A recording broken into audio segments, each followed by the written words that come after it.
All right, so let's work problem number 1139. It is on page 649. It's deep into the book because, of course, this book covers both statics and dynamics. So, let's try a different pen also, though. Not very well. Automobile A starts from O and accelerates at the constant rate of 0.75 meters per second squared. A short time later, it is passed by bus B, which is traveling in the opposite direction at a constant speed of 6 meters per second. Knowing that bus B passes point O 20 seconds after automobile A started from there, determine when and where the vehicles passed each other. What do you think when you read this, or when you hear it? Kind of contrived. You ever wonder about traffic problems? You ever try to time your speed just right so that you'll have as much velocity as possible when the light turns green? Or try to, somebody's in front of you and you try to slow down just enough so that you'll, not lose too much energy along the way? Well, this is kind of related to that. Let's see, what do we know? We know that for A, the acceleration of A, well, I guess we should make a coordinate system. Let's start off like this. So there's point O, and we'll have positive x to the right. That's the way they've defined it. We know that A starts from 0. So how could we express that? What sort of variable should we use to say that particle A starts at 0? X. X of A naught. In other words, the position of A at time 0 is equal to 0. It starts out at O, or 0. Okay. The acceleration, though, is 0.75 meters per second squared, and that is a constant acceleration. So does this car move along at a constant speed? No, it doesn't. They told us something else, or they at least implied something else. They didn't tell us, but one of the things we have to assume is the velocity. Let me move this up a bit. X A naught equals 0, I guess meters. Notice we need to assume the initial velocity of the car. We're going to assume that the initial velocity of particle A is 0 meters per second. They didn't tell us that, but I think that's implied in the problem statement. Okay? A short time later is passed by bus B, which is traveling in the opposite direction at a constant speed. So what did they tell us about B at time 0? Notice this is time 0, it's not point O. See the difference? Maybe I should put a slash through all of these. By the way, is this the initial acceleration, or what is this? It's initial, it's the always acceleration of the particle. Okay? So what did they tell us about the velocity of the bus? Remember the bus started out on the right, it's moving to the left? Negative velocity, negative 6 meters per second. Okay. And that's constant. Another way of saying that the velocity of the bus is constant is to say that the acceleration of the bus is exactly 0 meters per second squared. Okay. Do we know the initial position of the bus? Oh. What do we know about the bus? There's one more bit of information they gave us that we know about the bus. Passes point O 20 seconds after. That's right. So we know that the position of bus B at time 20 seconds, let's just use that terminology, is equal to 0 meters. Okay. If we were to draw the position of the bus with respect to time, what would it look like?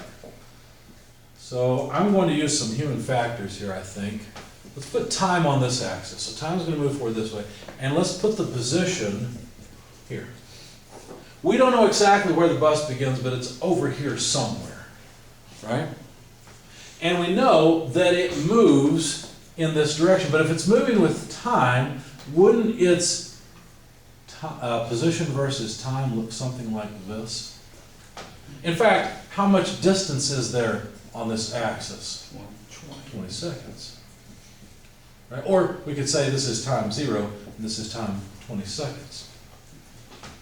Now, what do you know about position versus time? In particular, what do you know about the slope of position versus time? It's velocity, isn't it? So if we looked at the delta x over delta t, the instantaneous, or in this case the same, it doesn't matter, right? Couldn't we figure out delta x? We know delta t, and we know this slope. We know that this slope is -6. Now it's really this slope, dx by dt, that is -6 meters per second, because that's its velocity. Okay? But since it's just a straight line, it's also delta x by delta t, right? In this particular case, this is delta x by delta t. That probably you already knew. All we'd have to do is say, well, we know 20 seconds, so all we got to do is multiply 20 seconds by -6 and come up with what, 120 meters? So you already know that this is 120 meters. Well, we could do it this way also, because look, all we have to do is rearrange and say that delta x equals delta t times -6. And of course, delta x is in fact a negative thing, isn't it? 20 seconds times -6 meters per second, notice the units cancel nicely, is a change of -120 meters. In other words, the bus went from there at 120 meters to there at 0 meters. Took 20 seconds to do it. Okay. What about the position of the car? Where does the car begin on this graph? At the origin. So this is particle B where it begins, and this is particle A where it begins.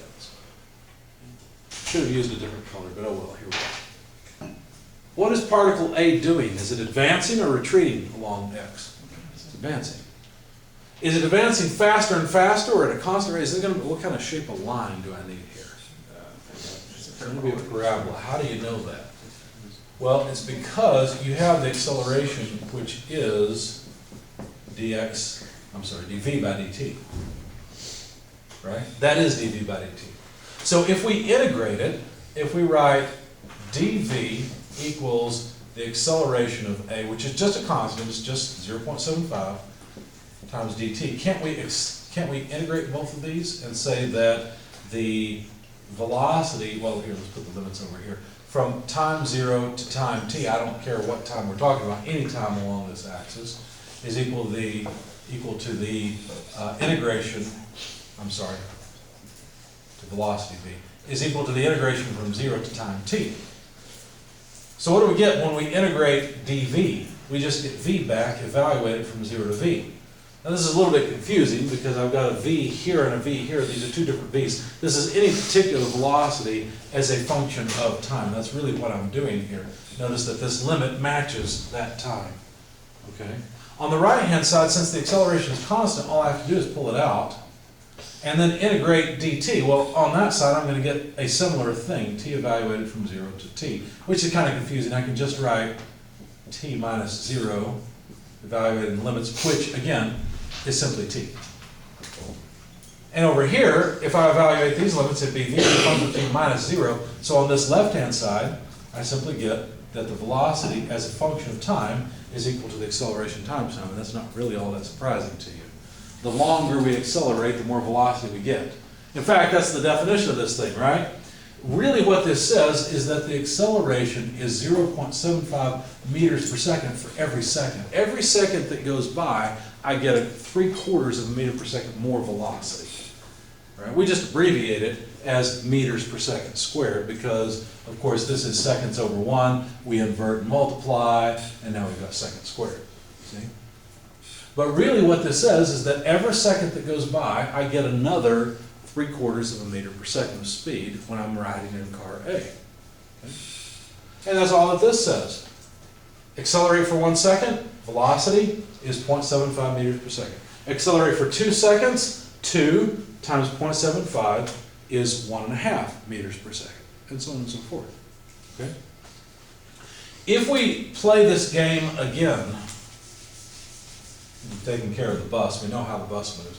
If we play this game again and say, well, wait a second, velocity is defined as dx by dt, and that's equal to the acceleration of particle A times t. I see something I can separate and integrate. Dx equals acceleration of particle A t dt. Just pull the dt to the other side. It's just a fraction. And all I'm going to do is integrate both sides from position. Now here I have to be careful. Notice I couldn't have done this with the bus. I couldn't integrate from a position of 0 because the initial position is actually over here. I would have had to integrate from the initial position of 120 at time 0, right? But since the car starts at 0, that matches a time of 0. This 0 represents a position, this 0 represents a time. And I'm going to integrate from that position up to the position as a function of time of obviously A, because we're talking about car A, and to whatever time t. Now, notice the acceleration is still constant, and so it can come outside of the integral. We're integrated from 0 to t of t dt. So what's the integral of t dt? You know the integral of x to the n dx? It's just x to the n plus 1 over n plus 1. This is one of the little things from calculus you'll need to know. The integral of x to the n dx is equal to x to the n plus 1 divided by n plus 1. That's supposed to be an exponent. Okay? So if I've got a variable to a power form, which that power is just 1, then I know that what I need to do is, well, let's copy down the constant, and then t would become t squared over 2, because n is equal to 1. So 1 plus 1 is 1, 1 plus 1 is, I'm sorry, 1 plus 1 is 2, excuse me. And 1 plus 1 is 2. Sure enough, the exponent and the denominator become 2. And this simply needs to be evaluated from the initial limit to the final limit. So that ends up being simply the acceleration of A, t squared over 2. And what is this equal to? It's equal to x of t minus 0. Because it's the initial limit minus the final. Because the integral of x, the integral of dx is simply x. And evaluating it from the final to the initial limit gives us the equation. Just erase the final limit because it's 0, so we don't need it. There's the position of the car as a function of time. What is this the equation of? Someone said it a little bit ago. It's a parabola, isn't it? So it's going to look something like that. We don't need it anymore. In fact, that was all for the bus, so let's just get rid of it. Now notice that at some point in time, the position of the car and the bus are the same. Okay? That's the point we're looking for. We'd like to know where it occurs and when it occurs. I don't know which they asked for, but we'll find both. Why not? In other words, I would like to set the equation of this line equal to the equation for this line and solve for whichever I like. Okay? So let's do that. What is the equation of this line? Well, you know its slope. Its slope is -6, isn't it? So, -6 multiplied by t plus the initial position, 120. It's a y-intercept even though this is on the horizontal axis. Let's check and make sure it works. At time t equals 0, we get 120. At time t equals 20, we sure enough get 0. So yes, this is the equation of that line. So this is for the bus, which is particle B. We have to set that equal to the equation for the car, which says the acceleration of A, well, what is that acceleration? It's 0.75 meters per second squared times t squared over 2. Now all we got to do is solve for t. Once we find that time, we'll plug it back into either of the equations, this one or the one for the bus, and figure out where they're at as well. Okay? By the way, there are units associated with these other things. For example, what are the units of the 120? Meters. What are the units of time? So therefore, what must be the units of the -6b? Meters per second. Good, because notice the seconds would cancel, see? What are the units of time here? And of course, we're going to have to square it because there's 2 times, so however you want to write it, we could write it this way. And that way the seconds all go away and we've got an equation in meters. Okay. Now we can drop the units because we know that the units are consistent. So if we have 120 minus 6t equals, well, half of 0.75 would be 0.375. Let's just put the numbers together. T squared. You see we have a quadratic equation, don't we? And we need to solve it. So to solve the quadratic equation, we need to get it into standard form.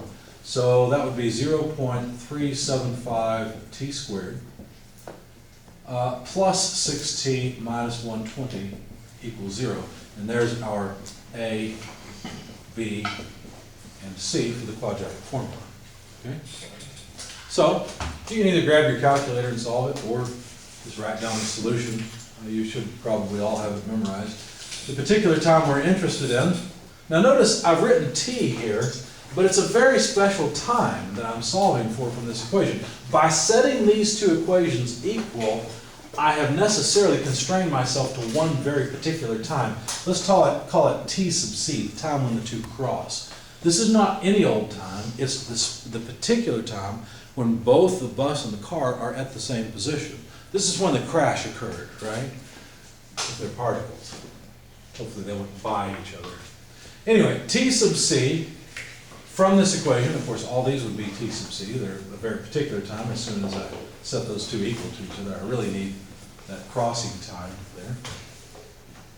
Well, let's see, how does it go? Negative b, so negative 6, plus or minus root b squared, so 36, minus 4ac, where a is 0.375, c is negative 120, divided by 2a. A is 0.375 still. There we go. So let's solve for the two times that seem to be represented here and see what we get. So negative 6 plus or minus, and you guys are going to make me do this in my head, aren't you? Why don't you grab your calculators and help me out? Better than me writing it down here, tell me the two times I'll come up with here. One of them is 11.6 for the positive, 11.6. and negative 27.6 for the second one. Is it a positive or negative 27.6? It's negative. Negative.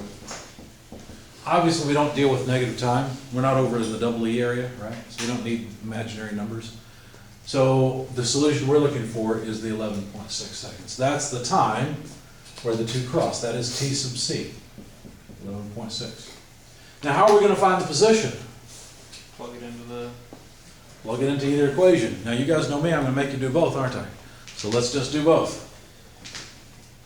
So if I plug in on the left-hand side a time of, let's see, negative 6t, 11.6 plus 120, what do we get from that side?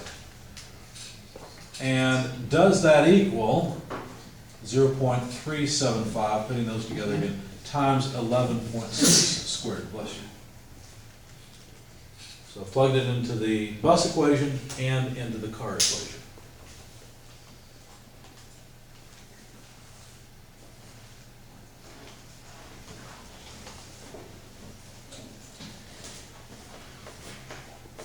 And by the way, what's the number from either side? 50.46. By the way, those are meters on that axis. Is the right-hand side the same? Good. So now we know the position where the two meet, where they're at the same location at the same time. Any questions about this one?